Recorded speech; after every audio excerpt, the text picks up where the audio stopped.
Jack yelled so loudly that Grandpa swerved dangerously. She threw Dippy out of the window, bellowed Jack. She threw Dippy out of the window. But Grandpa couldn't stop in the middle of the motorway. They drove on for what seemed like ages before he was able to pull over. Holly's arms were folded, her face was cold and set. She didn't seem to care at all about what she'd done.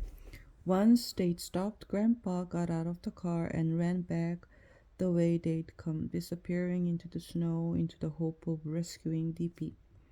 Grandpa will find them, said Gran, but Jack didn't believe her.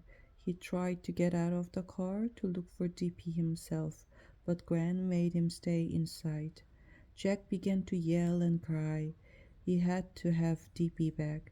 Dippy was the only one in the whole world who knew everything, who always cared and never changed.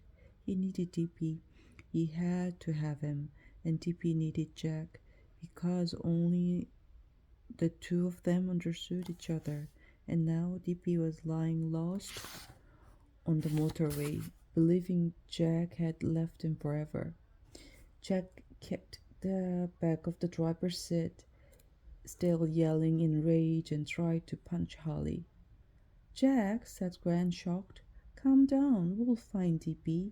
A police car drew up and parked behind them. The policeman got out and came to ask Gran why they'd stopped. Gran explained, and the police went away again.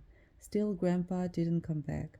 Cars whizzed past, more snow fell, and Jack looked out of the back window, sobbing. He couldn't get rid of the image of DP flying out of the car window, small and floppy and frightened as he cartwheeled away through the air. Grandpa had to find him, he had to. But when Grandpa came back to the car, he gave a little shake of head as he looked into Gran's eyes, then turned to Jack and said, I'm sorry, lad. I think it's gone. After that, Jack was shouting and crying too loudly to hear anything anyone said to him. He couldn't stand feeling the car bearing him away from the place where Dippy was lying, lost and bewildered and wondering why Jack wasn't coming back for him. They drove home with Jack, pummeling his fist against the door of the car, begging to be let out so that he could go back and find Dippy. When he got home, Jack tried to run back up the street toward the motorway. Grandpa grabbed him and half dragged, half carried him into the house. Once inside, Jack ran up to his bedroom and began to throw things. He took all the toys he could reach from their shelves and threw them across the room. He ripped posters down from his walls. He pulled out drawers. He even overturned his desk. Gran came upstairs. Jack, stop it! Stop it! You are usually such a good little boy. In answer, Jack picked up his waste paper bin and threw it at the window.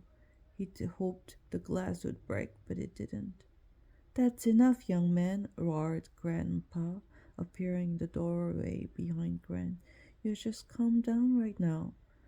There wasn't much left to throw or break, so instead Jack launched himself face down on his bed and refused to move or speak. At last, Gran and Grandpa left him alone.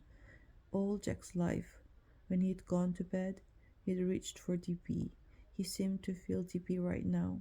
His limp little body, his bean-filled belly, his worn trotters, so good for wiping away tears.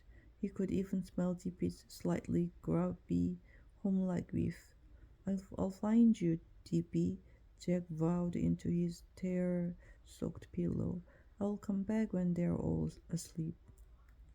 After an hour, when Jack had cried all he could cry, he lay on his bed in his wrecked room and listened to the sounds of the house around him. He kept hoping to hear the front door open. If Grandma phoned Mom at work and told her what had happened, she'd surely come home early. Mom understood why important DP was. She'd help him look. but the front door didn't open. Grandpa came and knocked on Jack's bedroom door at 1 o'clock and asked him if he wanted lunch. Jack shouted no. A little while later, Gran came to his door and asked him if he wanted to come and see the new angel on the top of the tree. Jack shouted no even louder. Then he heard the front door open and close. For one happy moment, he thought Mom had come home early, just as he'd hoped. But instead, he heard somebody walking away down the snowy front path. He didn't care who it was or why they were going. He no longer cared about Christmas. All he cared about was TP.